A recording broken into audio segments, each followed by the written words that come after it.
రాష్ట్రంలోని ఉద్యోగ, ఉపాధ్యాయ పెన్షనర్ల సంఘాలు 12వ వేతన సవరణ కమిషన్ పీఆర్సీను వెంటనే ఏర్పాటు చేయాలని, అలాగే మధ్యంతర భృతి ఐఆర్ని ప్రకటించాలని డిమాండ్ చేస్తున్నారండి. ఈ నేపథ్యంలో సంఘాల ప్రధాన డిమాండ్లపై ఏప్రిల్ 3న జరగనున్న రాష్ట్ర మంత్రివర్గ సమావేశంలో చర్చించే అవకాశం ఉంది.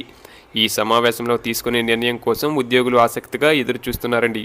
పీఆర్సీ, ఐఆర్ డిమాండ్ల నేపథ్యంలో మీరు తెలుసుకోవాల్సిన 10 కీలక అంశాలు ఏంటంటే, ఉద్యోగులు మరియు ఉపాధ్యాయులకు సంబంధించి 11వ పే రివిజన్ కమిషన్ పీఆర్సీ గడువు 2023 జూలై 1 నాటికి ముగిసింది.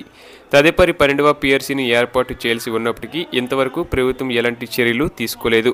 వెంటనే 12వ పీఆర్సీని ఏర్పాటు చేసి దానికి చైర్మన్ను నియమించాలని ఉద్యోగ, ఉపాధ్యాయ సంఘాలు డిమాండ్ చేస్తున్నాయి. అలాగే ఉద్యోగులు, ఉపాధ్యాయులు చాలా కాలంగా మధ్యంతర భృతి ఐఆర్ను ప్రకటించాలని ప్రభుత్వాన్ని కోరుతున్నారు. కానీ ప్రభుత్వం ఈ విషయంలో ఎలాంటి నిర్ణయం తీసుకోలేదు. కనీసం ఇప్పటికైనా ఐఆర్ ప్రకటించాలని వారు డిమాండ్ చేస్తున్నారండి.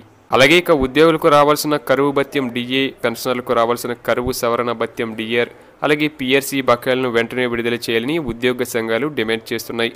ఈ బకాయిలు అందకుండానే చాలామంది ఉద్యోగులు, ఉపాధ్యాయులు మరణిస్తున్నారని సంఘాలు ఆవేదన వ్యక్తం చేస్తున్నాయి.